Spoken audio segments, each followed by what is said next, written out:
Bonjour tout le monde et bienvenue dans ce nouvel épisode d'Azur Podcast. Aujourd'hui, le sujet du podcast, ça sera les relationships, le couple, etc. etc. Installez-vous confortablement et on lance le sujet. Donc voilà, c'est un sujet qui me tenait énormément à cœur et que je voulais absolument aborder avec vous aujourd'hui parce que ça reste quand même très important et ça prend une place vraiment immense dans nos vies d'aujourd'hui. Et je pense sincèrement que, en fait, à partir de 20 ans et quelques, ça doit pas être la priorité. On peut avoir des amourettes de jeunesse, etc. au lycée, au collège, ça n'a pas vraiment d'incidence parce qu'en fait, on est déjà dans un cadre et dans un système qui fait que voilà, on a déjà les cours, etc. Donc on n'a pas forcément à gérer d'autres choses à côté. On peut se permettre d'avoir des petits amoureux, des petits copains, etc. Mais en fait, à partir du moment où on quitte le lycée et on rentre dans la vie active, dans le peut-être continuer des études, commencer un nouveau travail, se lancer dans l'entrepreneuriat, je pense sincèrement que il faut pas forcément se mettre en couple à cette période-là. Parce qu'en fait, de nos 10 à nos 18 ans, donc entre 17 et 18 ans quand on quitte le lycée, on est dans le monde scolaire, donc on ne vit pas réellement. Et c'est seulement à partir de la vingtaine qu'on commence à découvrir qui on est réellement, en dehors des cours, etc., d'un train de vie qui est calé au millimètre, hein, parce qu'on se lève, on va en cours, après on a les vacances, on a un petit peu de temps libre, mais on est quand même régi par le système scolaire. Et à partir de 20 ans, on décide soit de continuer des études, soit de commencer à travailler. C'est là qu'on commence à prendre un appart, à être un petit peu plus indépendant. Donc, on commence un peu à se découvrir. Sincèrement, à partir de la vingtaine, je pense que en tant que femme, surtout, on devrait prendre le temps de se découvrir, de découvrir nos passions, de trouver des hobbies, etc. à travers notre propre regard à nous et pas à travers celui d'un partenaire aussi sain qu'il puisse être. On est bien d'accord que même la relation la plus saine du monde, en fait, quand on la construit et qu'on prend du temps pour la construire, on s'oublie un petit peu, même si on ne le fait pas consciemment. Et ça, dans le début du développement d'un être humain, c'est vraiment pas dingue, surtout en tant que femme. Donc, je dis pas de quitter vos copains et tout, du tout, tu vois. Mais essayez de vous concentrer, de vous recentrer sur l'essentiel qui est vous-même. Parce que, comme j'aime le dire, à la fin, bah, on sera tout seul. Donc, c'est super important d'apprendre à se construire soi-même et pas à travers le spectre du regard de quelqu'un d'autre. C'est pour ça que pour les filles qui ne sont pas en couple en ce moment, dans le début de leur vingtaine, sincèrement, concentrez-vous sur votre carrière, vous, votre développement personnel, guérir ce que vous avez à guérir de vos traumatismes d'enfance, d'adolescence, etc. Et une fois que vous aurez fait tout ce parcours-là, tout ce chemin-là, vous verrez que de manière générale, ça viendra à vous, tout court. Parce que quand on est là à courir après une relation, à vraiment être dans le... C'est pas l'obsession, mais vous savez, il y a des filles, des femmes qui ont besoin d'être en couple tout le temps. Je l'ai été, donc je vous jette pas la pierre du tout. Mais en fait, ça veut dire qu'on cherche à combler un manque, et ça, c'est pas sain non plus, parce que ça veut dire qu'on ne se suffit pas à soi-même. Et ça, c'est des choses qu'il faut régler avant de se lancer dans une relation. Moi, je suis d'avis à ce qu'on ne se lance pas dans une relation, on ne fait pas d'enfant tant qu'on n'a pas réglé les soucis qu'on a à régler intérieurement, pour la simple et unique raison que la relation va en fait venir freiner notre développement parce qu'on sera plus concentré à 100% sur nous-mêmes. Alors que si on commence une relation et qu'on se lance dans quelque chose, dans un projet, un enfant, une maison, etc., et qu'on a déjà réglé la grosse partie de ce qu'on avait à régler. Quand je dis régler, j'entends guérir ses traumas, faire des thérapies, faire du shadow work, etc. Quand on a fait ce travail-là, on peut se lancer pleinement dans la construction de quelque chose, comme je dis que ce soit une relation, etc. Mais tant qu'on n'a pas fait ce travail-là, on va peut-être pouvoir s'investir pleinement, mais ça va faire qu'on va totalement s'oublier et on va stopper le développement et la guérison de certaines choses parce que la relation ou la maison ou le crédit ou l'enfant va venir prendre le dessus, ce qui est normal, sur absolument tout ce qu'on a dans notre vie. Quand j'y prends le dessus, c'est pas de manière négative, enfin péjorative, c'est vraiment que c'est normal quand on a une nouvelle relation, etc., on s'investit normalement, totalement à l'intérieur. Donc, sincèrement, les filles, allez prendre des rendez-vous chez des psychologues. Il y a aussi une plateforme qui s'appelle BetterHelp, qui est géniale si vous parlez anglais. Je sais pas s'il y a des psychologues qui sont francophones là-dessus. j'essaierai de faire mes recherches. Si vous parlez anglais, que vous n'êtes pas à l'aise pour parler à un psychologue qui parle français, ou si vous êtes juste à l'aise de pas forcément être en physique, sur la plateforme, vous pouvez discuter avec des psychologues par message, par appel vidéo, etc. Donc ça peut vraiment vous aider, ou si vous n'avez pas de soutien psychologique dans la région dans laquelle vous êtes, ou dans le pays dans lequel vous êtes, honnêtement, c'est une super alternative. Sinon, vous tapez sur internet Shadow Work Questions ou questions Shadow Work sur internet.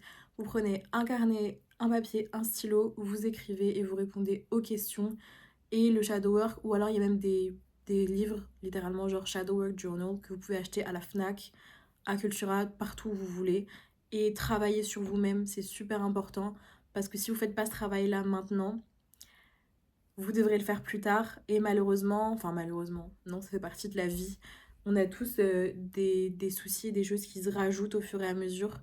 Donc si on peut régler déjà les soucis qu'il y a maintenant, qui se sont passés, ce serait super parce qu'après, il va y en avoir qui vont se rajouter. Vous allez devoir régler ceux qui se sont rajoutés et ceux que vous n'avez pas encore déterrés là-bas. Donc honnêtement, concentrez-vous là-dessus en ce moment, sur ça, votre carrière et le fait de vous développer personnellement, votre famille, votre entourage, vos animaux, etc.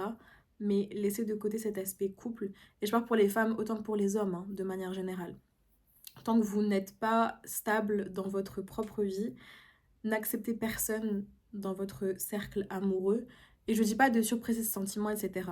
Mais si vous ressentez quelque chose, dites-le, parlez-en avec la personne.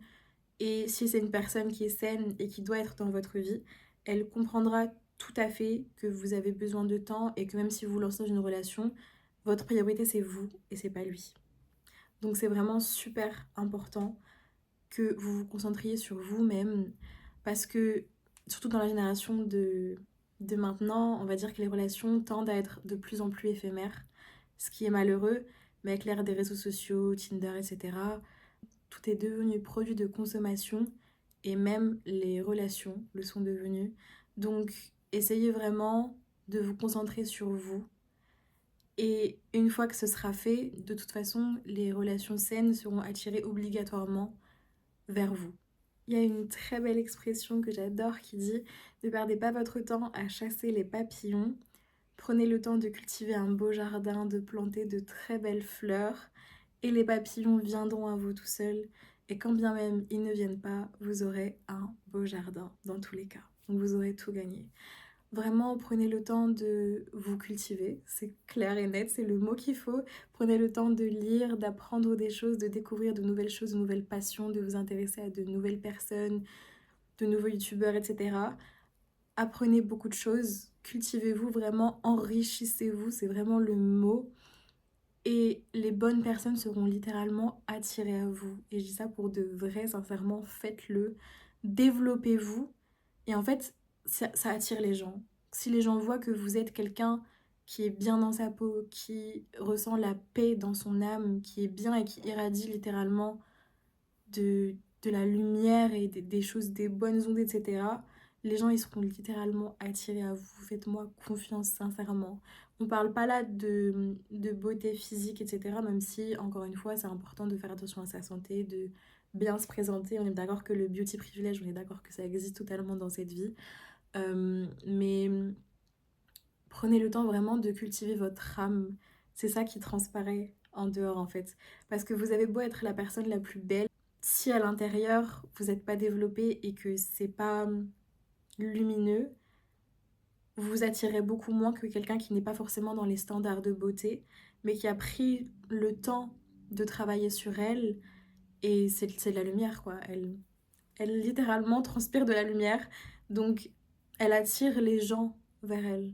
Et surtout, prenez le temps de travailler sur vous, mais n'attendez pas que quelqu'un vienne vous sauver. Vraiment, les filles, il faut lâcher ce mindset de ouais, mais j'ai pas la foi, j'en ai marre, j'ai pas envie, etc. Il y a personne qui viendra vous sauver, vraiment. Vous êtes la seule personne qui peut vous faire changer. Vos copines, vos mères, vos copains, vos potes, vos frères, vos sœurs, ils auront beau vous donner tous les conseils possibles et imaginables. Si vous ne voulez pas vous sortir de cette situation ou si vous ne voulez pas changer, vous ne changerez pas. Ça doit venir de vous, le déclic doit venir de vous, littéralement. Si vous n'avez pas envie de changer, pas envie de vous développer, pas envie de devenir une bonne personne, vous n'y arriverez pas.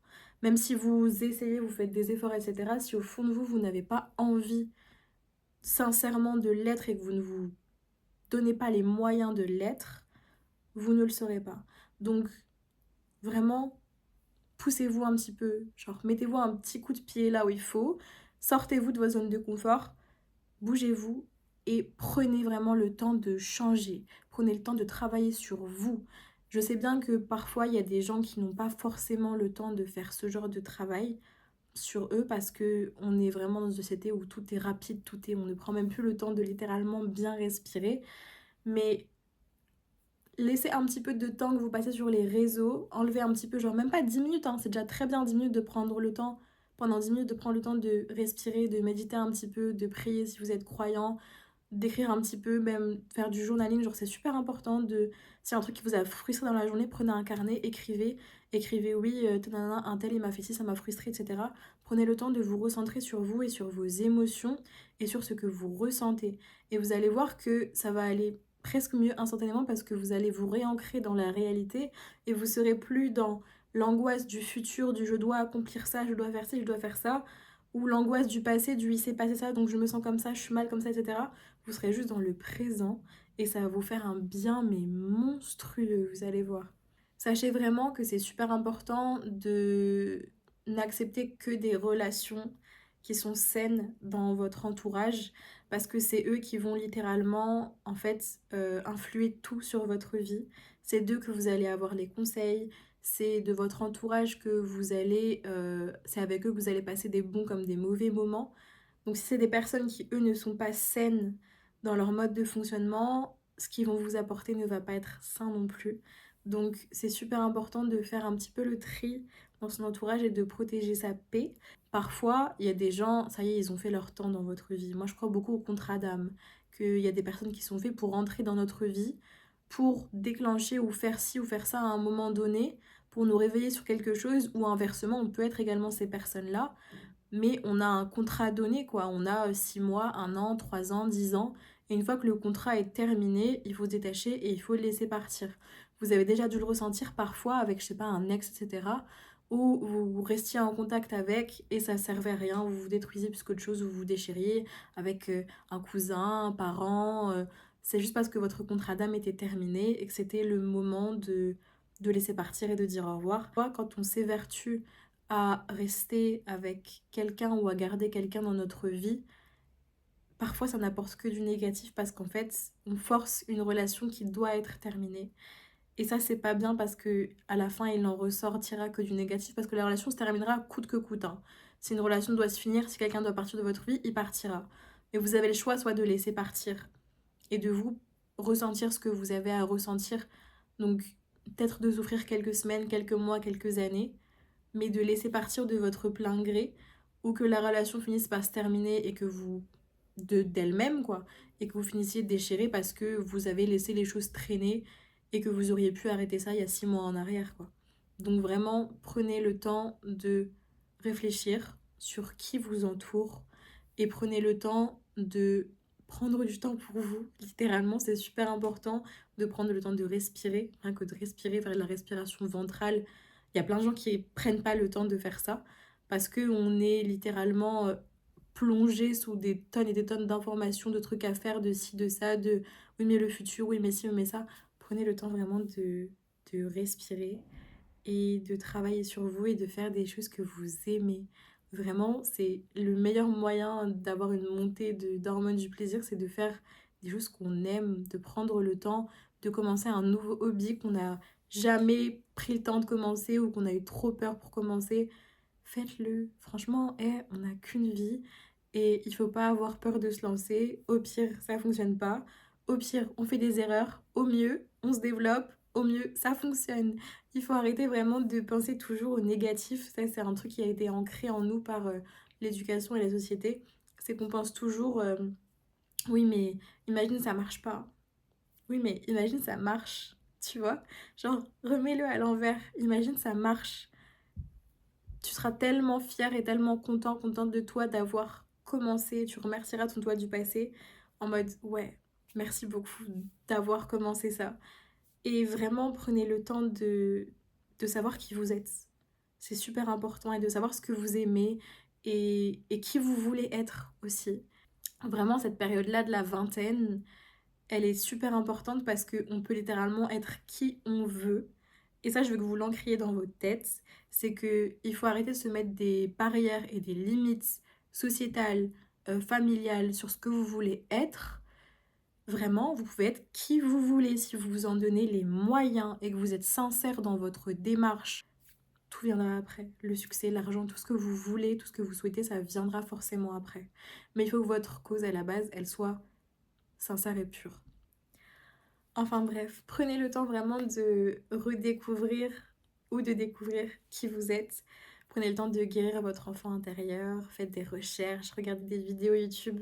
Et tout ce que vous devez retenir de cette vidéo, c'est que vraiment, il faut que vous preniez le temps de découvrir qui vous êtes, qui vous voulez être, et que les relations, que ce soit amicales ou amoureuses, ça passera vraiment après. Parce que de manière générale, une relation, c'est pas fait pour être éternel, dans tous les cas.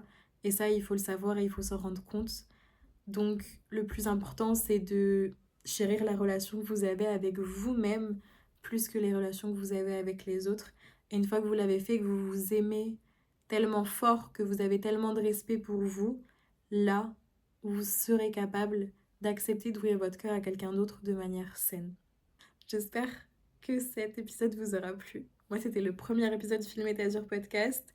N'hésitez pas si vous avez des thèmes que vous voulez que j'aborde à me les écrire en commentaire si vous avez des recommandations au niveau son, au niveau caméra, cadrage, etc. Franchement, n'hésitez pas. Moi, j'ai adoré filmer cet épisode et j'ai hâte de vous retrouver pour un nouvel épisode la prochaine fois. Prenez soin de vous, prenez le temps de respirer. Je vous aime fort.